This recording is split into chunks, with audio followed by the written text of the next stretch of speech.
ऋषुश्री मामले में नेता प्रतिपक्ष तेजस्वी यादव के बाद अब राष्ट्रीय जनता दल के बक्सर से सांसद सुधाकर सिंह ने भी बड़ा खुलासा कर दिया है।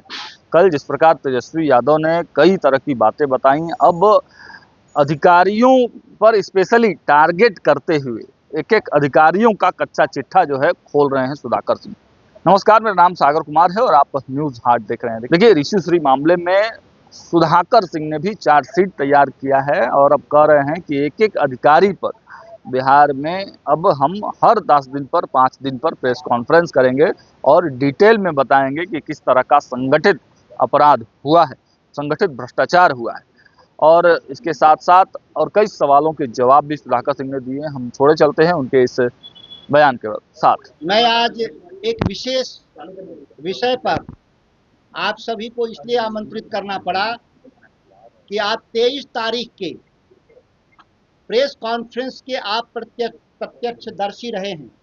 23 तारीख के बाद दो बड़ी घटनाएं इस बिहार के भीतर हुई कि जो आर्थिक अपराध अनुसंधान 2 साल से जो सोया हुआ था जांच पूरी प्रक्रिया में, उसने 24 तारीख को एक काउंटर एफिडेविट नहीं, उसको काउंटर एफिडेविट नहीं कहते हैं, उसने चार्जशीट दाखिल किया। ध्यान दीजिए, 23 तारीख के प्रेस कॉन्फ्रेंस के बाद 24 तारीख को उन्होंने एक चार्जशीट दाखिल किया, जिस चार्जशीट में आप देखेंगे कि उस चार्जशीट में संजीव हंस, जो पहले ही से जो जेल गए हुए थे या जिन पर अपराध हुआ था, उस मामले में पुनः एक उन पर चार्जशीट दाखिल किया गया। उस विषय को बहुत ध्यान से गौर करिए, किस तरीके से सरकार पूरे जो ईडी का जो काउंटर एफिडेविट है उस पर अभी तक कोई भी सुनवाई करने से इनकार कर दिया। दो उसमें बहुत महत्वपूर्ण साक्ष्य याद रखना होगा। एक तो अगर 9 आईएएस अधिकारी जिन पर हमने पिछली बार कहा था कि ईडी ने आरोप लगाया, उस 9 में से किसी भी एक व्यक्ति पर चार्जशीट में नाम नहीं डाला। 9 अधिकारी का नाम पुनः वापस मैं ले लेता हूं: आनंद किशोर, संजीव हंस, संतोष कुमार मल, अमरेंद्र सिंह, धर्मेंद्र कुमार, सुनील कुमार यादव, योगेश सागर, अभिलाषा शर्मा जैसे जो अधिकारी। और जब उसमें 2 आदमी को निलंबित भी किया, योगेश सागर को और अभिलाषा शर्मा को, तो किस आधार पे उनको निलंबित किया गया? जब चार्जशीट में उनका नाम नहीं देना था या उनको आप गुनाहगार सरकार नहीं मानती आर्थिक अपराध, तो किस आधार पर उनको निलंबित किया? ये बहुत महत्वपूर्ण सवाल है। कहना है किसका? आर्थिक अपराध अनुसंधान को, कि हमने उनको नोटिस किया, वो आ नहीं रहे हैं, मतलब एब्सकॉन्डर है, फरार हैं। चलिए, फरार हैं, लेकिन आनंद किशोर तो सबके सामने हैं, ये तो फरार है नहीं। इन पर आपने क्यों नहीं अभी तक पूछताछ के लिए आपने नोटिस किया? जो आनंद किशोर पर ईडी ने साफ कहा एक किंगपिन है। क्या कहा है? मिस्टर एक्स ठेकेदार। क्योंकि हाई कोर्ट का एक आया है, इसमें एक रिपोर्टिंग में आया है ना, कहा है कि फला व्यक्ति का नाम नहीं लेना है। किसका नाम नहीं लेना है? मिस्टर एक्स ठेकेदार। ये आप समझ जाइएगा। ठीक है, माननीय हाई कोर्ट ने कहा है उनका नाम नहीं लेंगे। तो मिस्टर जो एक्स ठेकेदार केवल पैसा वसूली के आरोपी हैं, लेकिन असल जो इसके जो किंग पिन है वो है कौन? आनंद किशोर। क्यों? याद करिए, आप 1.25 साल पहले मैंने एक प्रेस कॉन्फ्रेंस किया था कि बिहार में रातों रात वित्त सचिव क्यों बदला गया। लोकेश कुमार जी की नियुक्ति वित्त सचिव के रूप में की गई थी और 3 दिन में हटाकर आनंद किशोर को किया गया था डीके कुमार। कौन है DK? Tax DK Kumar, Deepak Kumar, जो मुख्यमंत्री के प्रधान सचिव तब से लेकर अब तक अभी वही हैं, अभी वो हटाए नहीं गए। किस पर है वो? अनुकंपा पर है, उनका रिटायरमेंट हो गया है। उनको लगातार उनका सेवा विस्तार दिया जा रहा है। क्या उनमें दीपक कुमार में खासियत है? क्या बिहार में आईएएस अधिकारियों का टोटा पड़ा हुआ है? क्यों? जो चीफ सेक्रेटरी रहते हुए, प्रधान सचिव रहते हुए तमाम घोटाले के इर्द गिर्द रहे, उनको आनंद किशोर को वित्त सचिव बनाया गया था उनकी बेटी ईशा वर्मा को 25 करोड़ का ठेका देने के लिए। हालांकि उसके बाद बात आई गई, मेरे आरोप के बाद भी जांच नहीं किया गया। अभी शायद कोई कह रहा था सरकार में कि सबूत क्या है। सबूत तो सरकार का काम है जुटाना। अगर हमने आरोप लगाया, मीडिया ने लगाया, किसी ने लगाया, तो सबूत कौन करे जुटाएगा? सरकार का काम होता है जांच करके सबूत जुटाना। उसके लिए लोकपाल होता है, आर्थिक अपराध अनुसंधान होता है, भारत सरकार की कई एजेंसियां हैं। बिहार में लोकपाल नहीं है, कौन जांच करेगा? लोकपाल की नियुक्ति कौन करता है? सरकार करती है। 5 साल से बिहार में लोकायुक्त नहीं है। जब बिहार में लोकायुक्त नहीं है तो किसके खिलाफ हम कंप्लेन करेंगे? कौन जांच करेगा? तो इस तरीके का जो एक संदिग्ध पूरे बिहार भर में जो माहौल बनाया है सरकार के स्तर पे, शीर्ष के स्तर पे। अब कह रहे हैं लोग कि आनंद किशोर पर क्या साक्ष्य है? साक्ष्य यही है कि जो मुमुक्षु चौधरी जेल में है उसने साफ शब्दों में कहा कि 25 लाख रुपए का एक पोस्टिंग कराया, इन्होंने 25 लाख रुपए दिए, और एक 40 लाख का पोस्टिंग कराया, 40 लाख दिए। यही सबसे बड़ा किंग पिन होता है। जो आपराधिक कृत्य के अधिकारियों की पोस्टिंग कर रहा हो।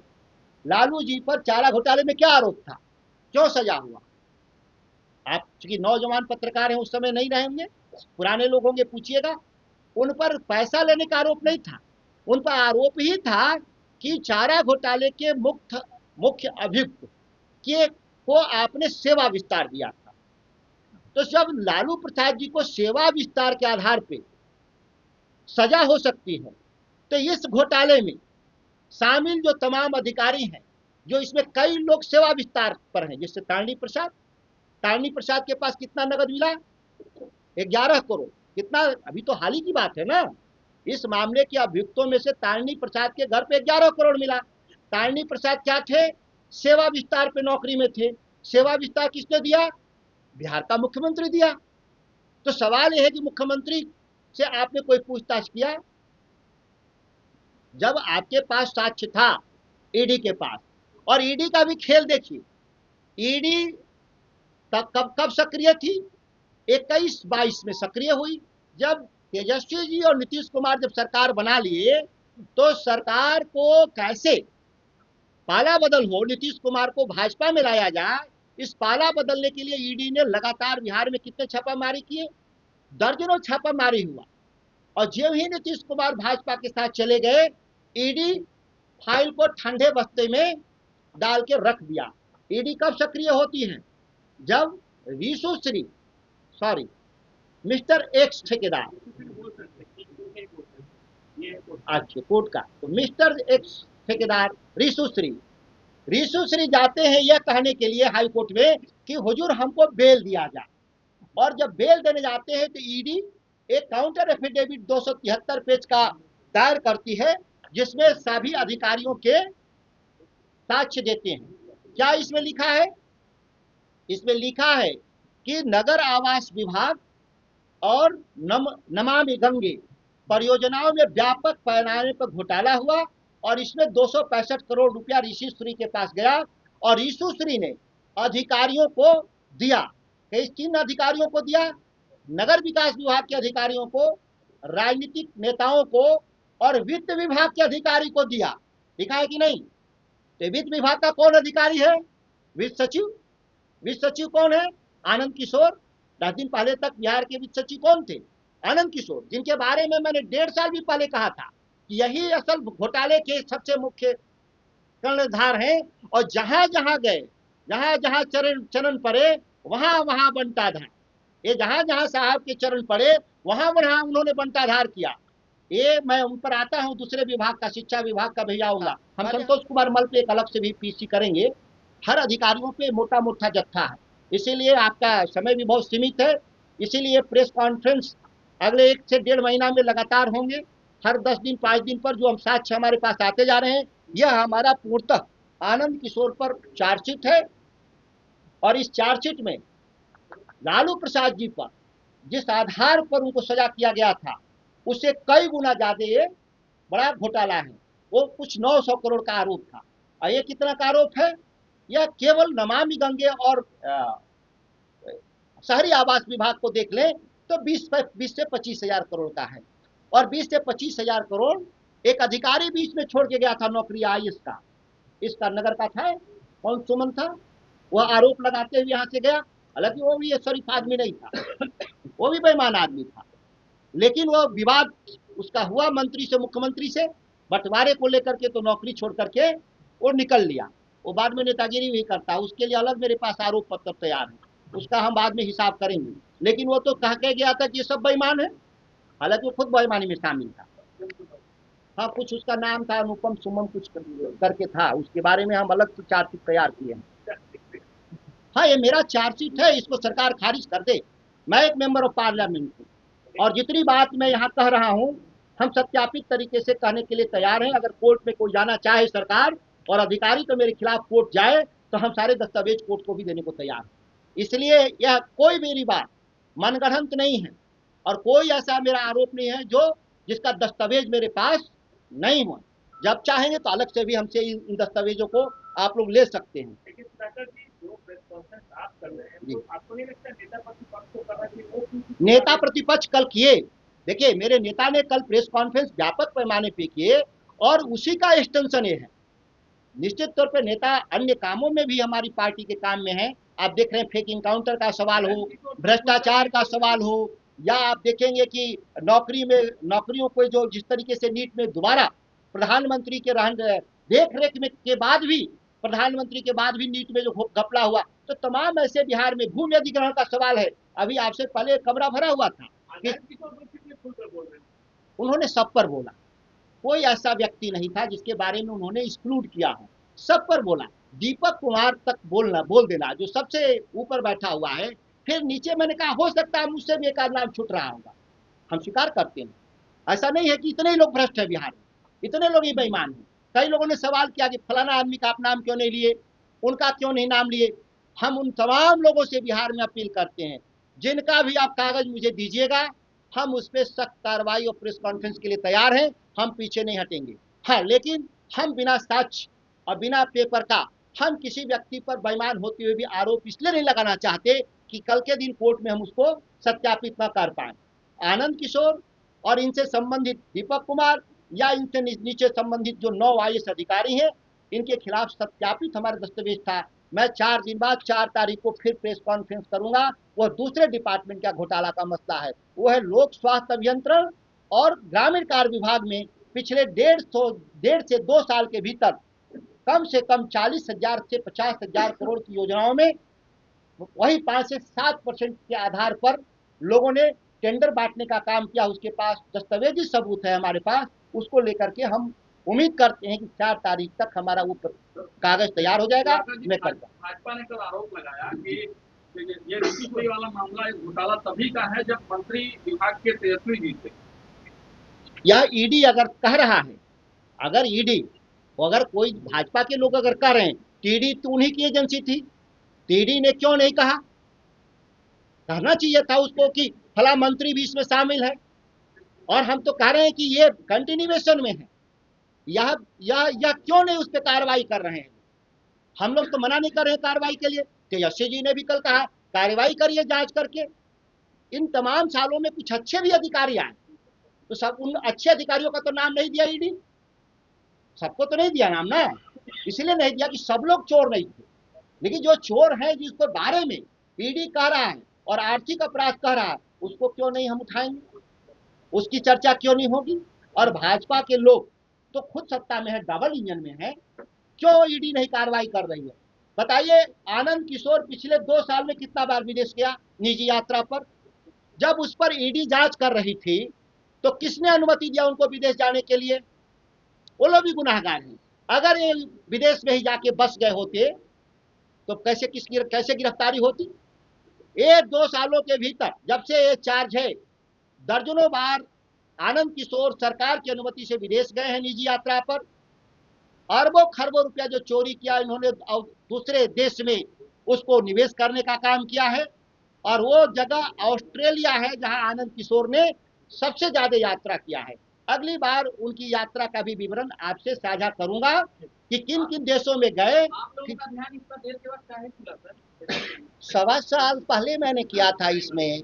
2 साल हो गए। नहीं नहीं, 1.25 साल से मैंने किया है। देखिए, संविधान का 2 साल से चल रहा है भाई साहब। मैं 1.25 साल पहले प्रेस कॉन्फ्रेंस विपक्ष किया था। कोई नहीं रहती है, कई नहीं लोगों नहीं के साथ नहीं कोई नहीं, रहती है। विपक्ष देखिए, विपक्ष में मैं भी हूँ। मैंने तो 1.25 साल पहले किया था, जिस पर यही आनंद सुंदर कृष्ण मुझे धमकाया था। उस समय मीडिया में भी मैंने बताया था। आपके नेता नहीं बोलते हैं। नहीं, नेता भी बोलते हैं। यह मैं किसी पर आरोप लगाने के लिए बात नहीं कह रहा हूँ।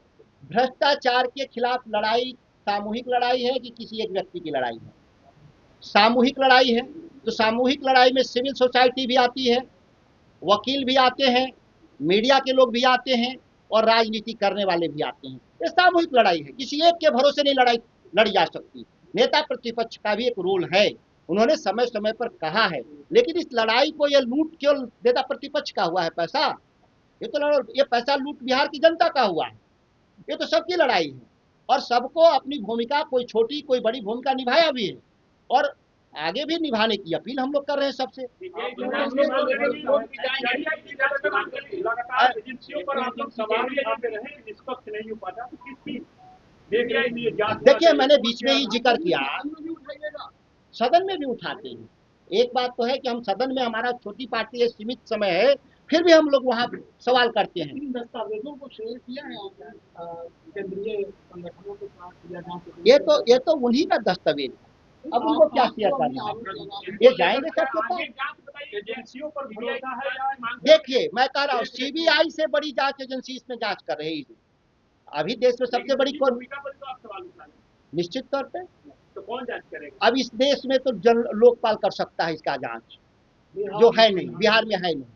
हम तो इस पहले ही आपके बीच में कहे कि लोकपाल है ही नहीं, किसके पास जाए कहने के लिए कि जांच एजेंसियां गड़बड़ कर रही है, जांच नहीं कर रही है, किसके पास जाए? लोकपाल ही नहीं है बिहार में। प्रूफ को लेकर न्यायालय में, हाँ, न्यायालय जाएंगे, ये पक्की तौर पे। आप देखिए, पिछली बार एक प्रेस कॉन्फ्रेंस किए थे अडानी के खिलाफ पीरपैंती का, हमने उसमें PIL दाखिल किया, आज सुनवाई चल रहा है। क्या न्यायालय फैसला देगा मैं नहीं जानता, लेकिन हम PIL दाखिल करते हैं, पीछे नहीं हटते, मामले में भी जाएंगे। निश्चित इस पे जाएंगे। इस मामले में कोर्ट के देखरेख में जांच होना चाहिए। हाँ, जैसे चारा घोटाले में जांच हुआ था कोर्ट के नेतृत्व में, वैसा ही जांच इस बार हम लोग का मांग करते हैं कि माननीय न्यायालय जांच अपने नियंत्रण में ले और वो एजेंसी तय करे कि कौन एजेंसी से करा सकती है, क्योंकि ईडी तो फेल कर गया है। आर्थिक अपराध एक तरफा कार्रवाई कर रहा है, लोकपाल जब है ही नहीं तो वो तय करे माननीय कोर्ट कि किससे वो जांच कराना चाहते हैं। चारा घोटाला का बार-बार नाम ले रहे हैं। चारा घोटाला का बार-बार नाम ले रहे हैं। क्यों नहीं उतारी इस मुद्दे को लेकर? सड़क पर अभी आपको नहीं खबर होगी कि कल 24 तारीख को आर्थिक अपराध अनुसंधान विभाग ने जो चार्जशीट दाखिल किया वो इसका जिक्र नहीं किया। इसमें किसी भी अधिकारी का दंड उन्होंने चार्जशीट में नाम नहीं डाला। तो क्या ये मानता है आर्थिक अपराध अनुसंधान कि इसमें कोई दम नहीं है? ये फर्जी दस्तावेज है जो भारत सरकार की जांच एजेंसी ने कहा है, सबूत सहित कहा है। क्यों? क्योंकि जो संजीव हंस पे कार्रवाई हुई है वो जल संसाधन विभाग के भ्रष्टाचार पे हुआ है, न कि नगर विकास। और ये कह रहा है कि 200 रिशु श्री जो है 265 करोड़ नगर विकास के ठेके में कमाए, तो इसका हिसाब कौन देगा? ये असल सवाल है, क्योंकि इसी सवाल में आनंद किशोर लीड कर रहे हैं पूरे ब्यूरोक्रेसी को आकर के दीपक कुमार के नेतृत्व में, जो दोनों आपस में रिश्तेदार भी हैं, मैंने पिछली बार भी कहा था। और ये लोग आज देखिए, इनको महत्वपूर्ण विभाग में बैठा दिया गया। किस विभाग में? अब है ये है जलवायु परिवर्तन, वन एवं पर्यावरण। इस राज्य के पास सबसे ज्यादा जमीन किसके पास है? वन एवं पर्यावरण, जंगल विभाग के पास जमीन है। इसलिए बैठाए गए हैं कि अब ये जमीन सरकार का उद्योगपतियों को देंगे, जंगल कटवाएंगे, इसलिए इनको यहाँ बैठाया गया। क्योंकि अब इस राज्य में भ्रष्टाचार करने के लिए पैसे अब सरकारी खजाने में है नहीं। यह भी सत्यापित तथ्य है कि ये जब वित्त सचिव बने 2,36,000 करोड़ रुपए कर्ज था, 2,36,000 कर्ज था। और ये जब वापस गए तो कर्ज कितना हो गया बिहार पर? 4,81,000 करोड़, मतलब लगभग 2 लाख करोड़ इनके रिजीम में 2 लाख से करोड़ से भी कुछ ज्यादा, करीब 2 गुना ये इनके रिजीम में कर्ज बढ़ता है। क्या कर्ज आया किस काम के लिए?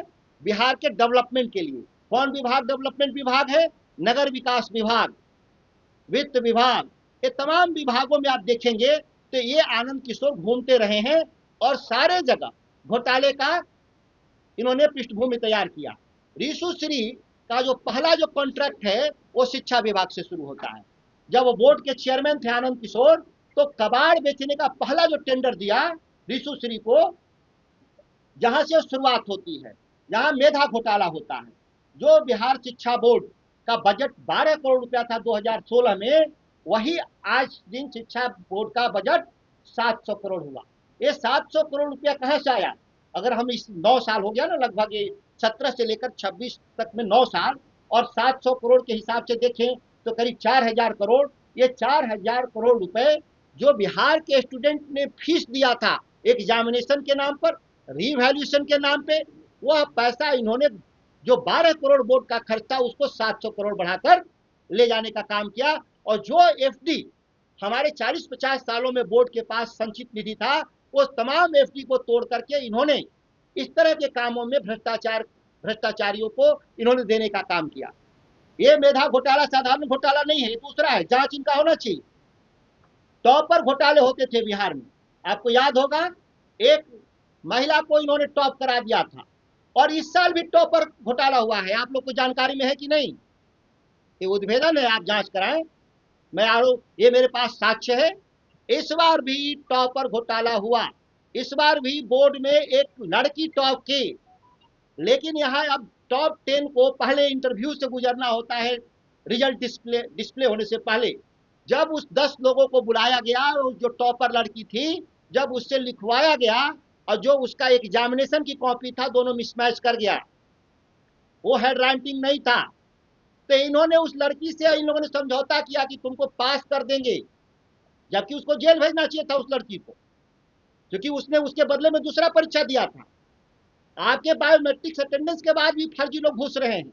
आज भी खबर है ना कि पुलिस वाले में भी, पुलिस की बहाली में भी 200 लोग पकड़े गए हैं जो फर्जी तरीके से बायोमेट्रिक्स को पार कर रहे हैं। बायोमेट्रिक्स तो अंगूठा पर से होता है, कैसे पार कर रहे हैं लोग? नीट में भी हुए। नीट वाले में भी कौन था एजेंसी? इनोवेटिव। जिस इनोवेटिव के जी में आनंद किशोर ने हजारों करोड़ का इस बिहार में मेधा घोटाले का ठेका दे रखा है। जो इनोवेटिव कंपनी, जो कंप्यूटर की कंपनी है, जो बायोमेट्रिक्स करती है, वह 5 राज्यों में ब्लैकलिस्ट होने के बाद भी बिहार में वो कंपनी कैसे काम कर रही है? जिसका जो बिहार का जो सबसे बड़ा शिक्षा परीक्षा केंद्र है, वहां पर बापू सभागार, बापू परीक्षा हॉल में, उसका संचालन किसके जिम्मे है? यही इनोवेटिव को दे रखा है 10 साल के लिए लीज पर। मतलब वो लीज क्या है? सरकार का पूंजी, और इनोवेटिव उसका परीक्षा लेगा और बायोमेट्रिक्स कराएगा।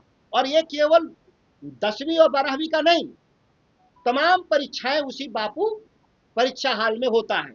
और आपने नीट में भी देखा 50 लोग पकड़े गए फर्जी, पुलिस में देखे आपकी 200 कल पकड़े गए। तो ये पूरे बिहार में जितनी नियुक्ति हुई है 10 सालों में पिछले, उसके नियुक्तियों के परीक्षा हाल का संचालन आनंद किशोर के जरिए उन कंपनियों को दिया गया जो इनके हेरा फेरी में शामिल होने के लिए तैयार थे। इनका आरोप हो गया जो वित्त विभाग में रहते हुए इन्होंने हेरा फेरी किया, जो साक्ष्य में पिछली बार भी दिया था, इस बार भी मेरे पास वही साक्ष्य है। इन्होंने शिक्षा बोर्ड में जो मेधा घोटाला किया वहां पर, और इन्होंने नगर विकास में रहते हुए जो इन्होंने पूर्णतः जो ब्यूरोक्रेसी को जो सेट किया। एक तो कमाल का काम किया है यहाँ के अधिकारियों ने। नगर विकास का एक अधिकारी, मेरे नाम नहीं याद आ रहा है, जब बिल रोक दिया कि नहीं गड़बड़ हो रहा है, तो उसने सिंचाई विभाग से संतोष कुमार मल यहां से भेजता है वहां पर, और वो जाते हैं, लोग बिल बनाते हैं, और बिल बना करके पैसा का भुगतान करके वापस चले आते हैं। लोग पूछते हैं कि संतोष कुमार मल पे क्या आरोप है?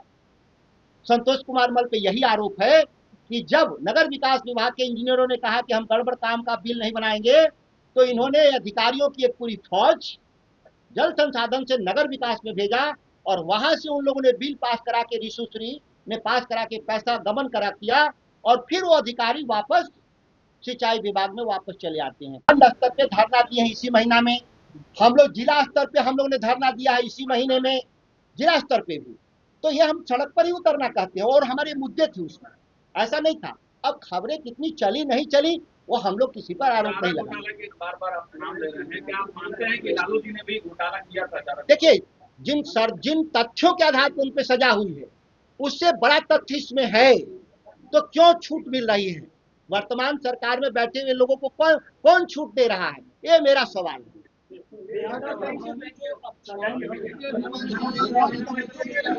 एकदम बिहार सरकार बकायदा प्राइम पोस्टिंग दे रही है। जब इस तरह के मामले में फंसे हुए अधिकारियों की जब प्राइम पोस्टिंग हो रही हो तो सरकार का संरक्षण प्राप्त है इसको। अब तो मुख्यमंत्री के साथ कल घूम रहे थे आनंद किशोर, कल देवघर के पास में इको पार्क बनाने के लिए दोनों साथ घूम रहे थे।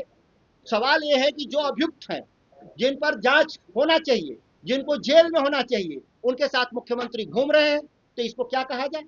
अब हम कैसे भरोसा करें राज्य के मुख्यमंत्री पर कि गुनाहगार अपराधी के साथ घूम रहे हो? जांच घोटाला की बात आपने की, इंटर की बात कर रहे थे कि मैट्रिक की बात कर रहा हूँ।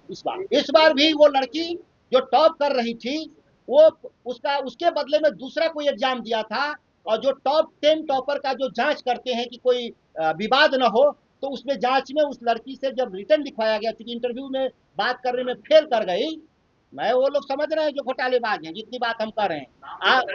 नाम इसलिए नहीं लेंगे उस बच्ची का क्योंकि उस पर एक बच्ची है और सरकार की विफलता है, नहीं बता रहे हैं, ये आरोप कोर्ट चले हम लोग उसमें भी लाके कागज दे देंगे, क्योंकि हम उसका कैरियर खत्म नहीं करना चाहते, लेकिन सिस्टम में फेलियर है, ये मैं कह रहा हूँ।